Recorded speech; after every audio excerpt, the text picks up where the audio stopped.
Hello friends, તો અમે પછી મામાના ઘરે અને આજે અમે જઈએ છીએ ગોખલાણા મારા મામાના ગામમાં, કારણ કે ત્યાં આજે નવચંડી યજ્ઞ છે. અને આજે હું બહુ દિવસ પછી મારા ભાઈને મળી, કારણ કે મારો ભાઈ દ્વારકાથી ડાયરેક્ટ મામાના ઘરે આવ્યો હતો, એટલે બહુ દિવસ પછી મારા ભાઈને મળી. અને અમારી રિક્ષા પણ આવી ગઈ હતી, એટલે ભાઈ ઘરને લોક મારતો હતો અને અમે બધા રિક્ષામાં બેસીને ગોખલાણા જઈએ છીએ. અને મારા પપ્પાને સ્માઇલ કરતા આવડતું જ નથી બિલકુલ, જ્યારે હોય ત્યારે ગુસ્સામાં જ હોય. અને દીદી અને જીલ તો પહેલાં જ રિક્ષામાં બેસી ગયા અને પછી અમે બધા રિક્ષામાં બેસીને નીકળી ગયા ગોખલાણા જવા માટે. વચમાં રામેશ્વર મંદિર આવ્યું. અમે રિક્ષાવાળા ભાઈને કીધું રિક્ષા ઊભી રાખું, પણ રિક્ષાવાળા ભાઈએ તો રિક્ષા ઊભી જ ના રાખી અને રામેશ્વર મંદિર જતું રહ્યું. એટલી જ વારમાં અમે પહોંચી ગયા ગોખલાણા અને પછી અમે ગયા માતાજીના દર્શન કરવા માટે. અને ત્યાં મારા મોસાળના બધા જ સભ્યો બેઠા હતા. પછી અમે માતાજીના દર્શન કર્યા. પછી અમે આ નળિયાવાળા મકાન જોયા. તો મકાન જોઈને તો હું તો રાજી થઈ ગઈ, કારણ કે મેં પહેલી વખત નળિયાવાળું મકાન જોયું હતું. આ મકાન મારા મામાના વડવાઓનું મકાન છે. પછી મારા નાનાએ મને કીધું કે આ નળિયાને વિલાયતી નળિયા કહેવાય છે. આ નળિયાવાળા મકાનના ફળિયામાં એક નાના એવા શિવલિંગ છે, જેની સ્થાપના મારા નાનાના કાકાએ 70 વર્ષ પહેલાં કરેલી છે, જેના દર્શન કરીને અમે ધન્યતા અનુભવી છે.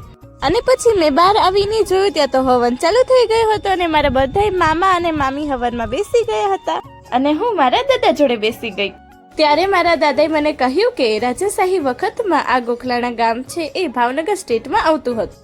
એ સમયમાં ભાવનગરના રાજવીએ આ ગામ જસદણના રાણી સાહેબને કાપડામાં આપ્યું હતું. આ જાણીને મને એમ થયું કે હું હજી વધારે જસદણનો ઇતિહાસ જાણું. તો ફ્રેન્ડ્સ, આખા જસદણનો ઇતિહાસ તમને પાર્ટ 2ના વિડીયોમાં જોવા મળશે. મારા મામી ચાના બહુ જ શોખીન છે, એટલા માટે મામીએ કીધું હવે હવનમાં બ્રેક રાખો, તો હું ચા પી લઉં. તો જેવું બ્રેક થયું એવા મારા મામીએ એક હારે 3 કપ ચા પી જ લીધી. બ્રેક પછી હવનની પૂર્ણાહુતિનો સમય આવી ગયો, એટલા માટે હવે બીડું હોમાય છે. પછી દીદી અને બાએ મને કહ્યું કે તારા વિડીયોમાં તો અમે છે જ નહીં, તો અમારો પણ વિડીયો ઉતાર. એટલે પછી મેં દીદીનો અને બાનો વિડીયો ઉતારીને અમે બધા ગયા જમવા. અમને ત્રણેયને બહુ જ ભૂખ લાગી હતી, એટલે આમ બેસી ગયા જમવા માટે. ત્યાર પછી અંદર માતાજીના રૂમમાં બધા વડીલોની મીટિંગ ચાલુ છે અને અમે અહીંયા બહાર ઓસરીમાં બેઠા છીએ. અને પછી મીટિંગ પૂરી થઈ ગઈ અને અમે નીકળી ગયા જસદણ જવા માટે. રસ્તામાં અમિત મામાનું ઘર આવ્યું, તો અમે અમિત મામાના ઘરે આવી ગયા અને ત્યાં આવીને અમે બધા વાતો કરતા હતા. તો એટલી જ વારમાં મામીએ નીરવાને તો ચોકલેટ આપી. તો ચોકલેટ જોઈને નીરવાબેન તો ખુશ થઈ ગયા અને રમત કરવા લાગ્યા.